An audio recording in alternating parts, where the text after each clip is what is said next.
Hello all, welcome to my channel. ఈరోజు ఒక మంచి హెల్దీ టిఫిన్ని చూపిస్తున్నాను. కాలీఫ్లవర్తో ఉప్మా. ఇందులో రవ్వ ఏమి ఉండదు, ఓన్లీ కాలీఫ్లవరేను. ముందుగా కాలీఫ్లవర్ని బాగా కడిగి గ్రేటర్ సహాయంతో ఈ రకంగా తురిమి పెట్టుకోవాలి.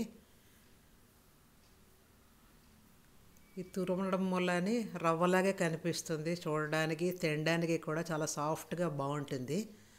అలాగే ఒక మీడియం సైజ్ ఉల్లిపాయ, పచ్చిమిరపకాయలు కూడా కడిగి సన్నగా కట్ చేసి పెట్టుకోవాలి. ముందు పల్లీల్ని డ్రై రోస్ట్ చేసి ఉంచుకోవాలి. ఆ క్లిప్ మిస్ అయింది, సో ఇక్కడ చూపించలేకపోతున్నాను. ఆ పల్లీలు తీసేసి ఆవాలు వేసుకోవాలి, నూనె వేసి ఆవాలు వేయించుకోవాలి. ఆవాలు చిటపటలాడే వరకు వేయించుకోవాలి. అందులో కట్ చేసి పెట్టుకున్న ఉల్లిపాయ, పచ్చిమిరపకాయ ముక్కలు వేసుకొని వేయించుకోవాలి.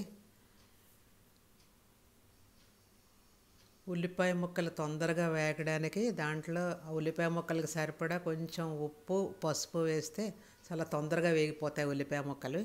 ఉల్లిపాయ ముక్కలు గోల్డెన్ కలర్ వచ్చే వరకు వేయించుకోవాలి. వేగిపోయిన తర్వాత ఈ కాలీఫ్లవర్ మొత్తం అందులో వేసుకోవాలి. ఈ కాలీఫ్లవర్తో పాటు ఇంకా వెజిటబుల్స్, ఆలు, క్యారెట్ కూడా సన్నగా కట్ చేసి వేసుకుంటే బాగుంటుంది. ఇప్పుడు నేను గ్రీన్ పీస్ ఒక్కటే వేస్తున్నాను. గ్రీన్ పీస్ ఫ్రోజన్వి కానీ ఫ్రెష్ గ్రీన్ పీస్ కానీ ఏవైనా వేసుకోవచ్చును. ఎక్కువ వెజిటబుల్స్ వేయడం వల్లనే టిఫిన్ తింటూ ఉంటే మంచి కడుపు ఫుల్ అయి బాగుంటుంది.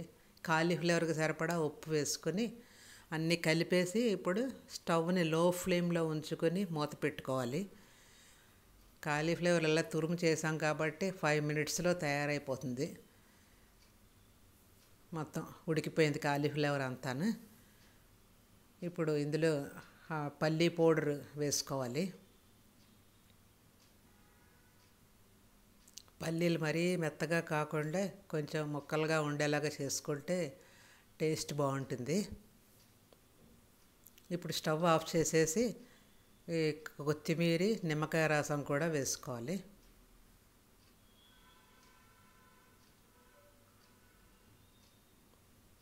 ఈ ఉప్మాని వేడివేడిగా తింటేనే బాగుంటుంది. ఇప్పుడు నిమ్మకాయ రసం కూడా వేసుకోవాలి. వేసి కలిపేస్తే అయిపోతుంది ఉప్మా. డైటింగ్ చేసేవాళ్ళు రోజు సలాడ్ కాకుండా మధ్యలో ఇలా చేసుకుంటే బాగుంటుంది. నేను వీడియో కోసం బూందీ వేస్తున్నాను, కానీ హెల్తీ దాంట్లో నేను బూందీ వేయను. ఇలాగ వేయించి పెట్టుకున్న పల్లీలు వేసి వేడివేడిగా సర్వ్ చేస్తే బాగుంటుంది. Thank you for watching.